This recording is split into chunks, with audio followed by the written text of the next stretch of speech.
आपने शायद सुना होगा कुछ ही मिनटों में लोन देने वाले ऐप्स जो ज़रूरत के वक्त तुरंत मदद का दावा करते हैं।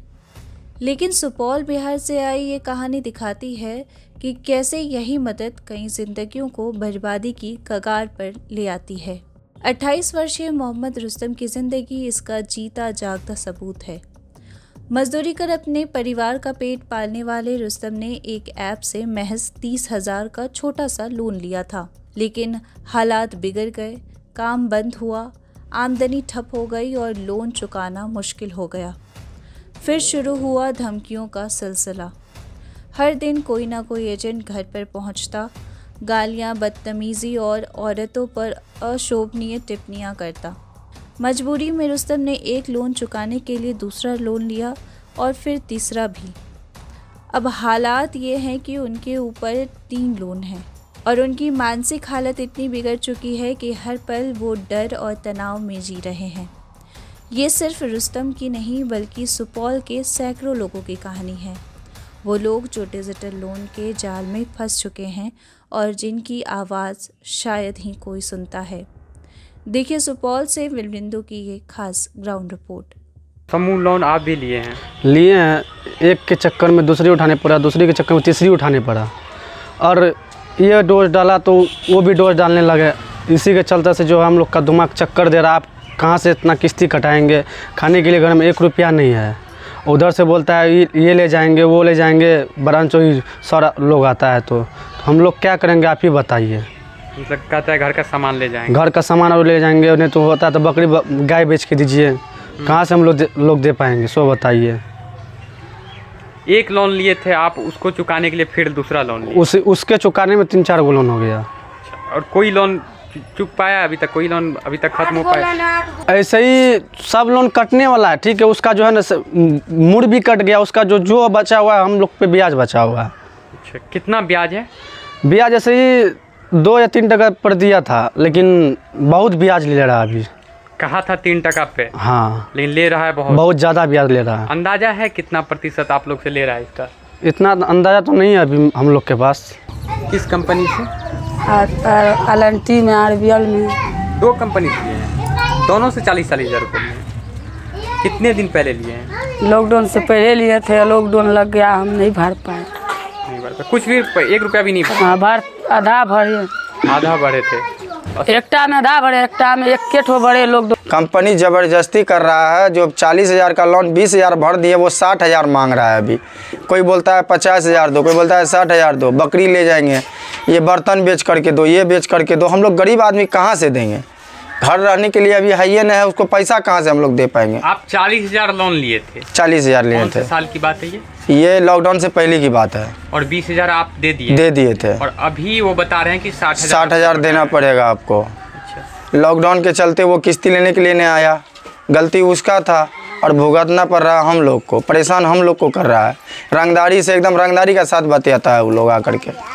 जब लोन लिए थे तो बैंक जा करके लोन लिए थे या आपके यहाँ आया था? हमके द्वार पर आया था, दरवाजे पर आया। क्या बताया जो लोन देने के लिए आया था? आया था कहा कि इसे कारोबार करना था, आप लोग सब बिजनेस करना, हमू को देना, आप लोग सब खाना पीना, आप लोग सब।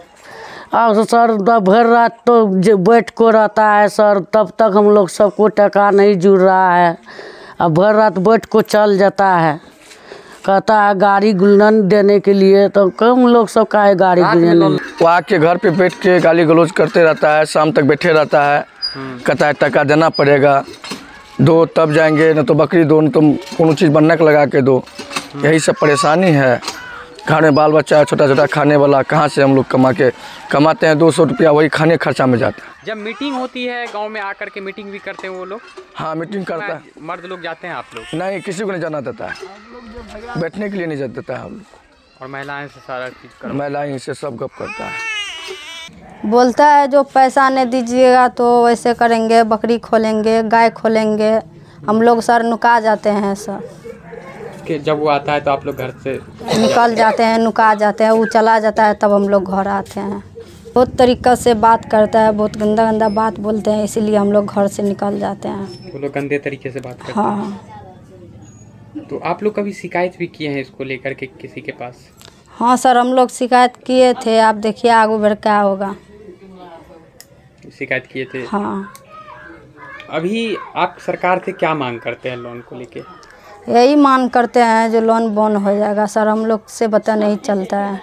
माफ हो जाए लोन नहीं दे पा रहे हैं आप? नहीं। लोन माफ़ी आंदोलन के कड़ी में हम लोगों को जागरूक कर रहे हैं इस बिंदु को, जो और बैंक कर्मी को भी, माइक्रो फाइनेंस कर्मी को भी यह सचेत कर रहे हैं कि भाई माइक्रो फाइनेंस कंपनी हो या बैंक, इसको लाइसेंस कौन दे रहा है?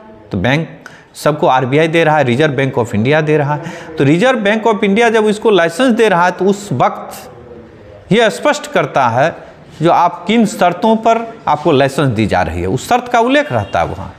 तो शर्त का जब उल्लेख रहता तो शर्त का उल्लेख का वो पालन नहीं कर रहा है। वो लाइसेंस ले लिया जो हम किफ़ायती दरों पर लोगों को लोन मुहैया कराने का काम करेंगे। यहाँ किफ़ायती दर पर क्या करेंगे? गरीब को, मध्यम वर्ग के परिवार को, उनका तो गला ही काट रहा है। 12% से लेके 52% तक इंटरेस्ट ले रहा है।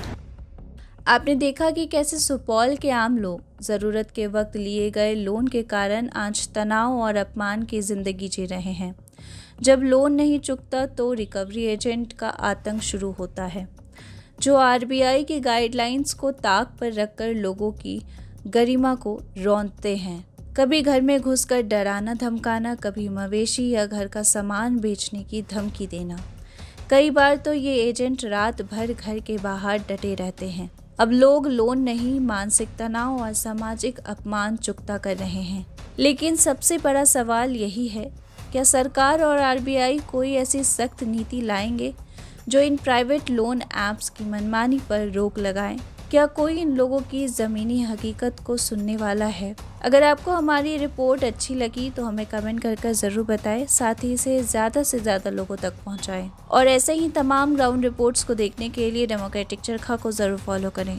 शुक्रिया।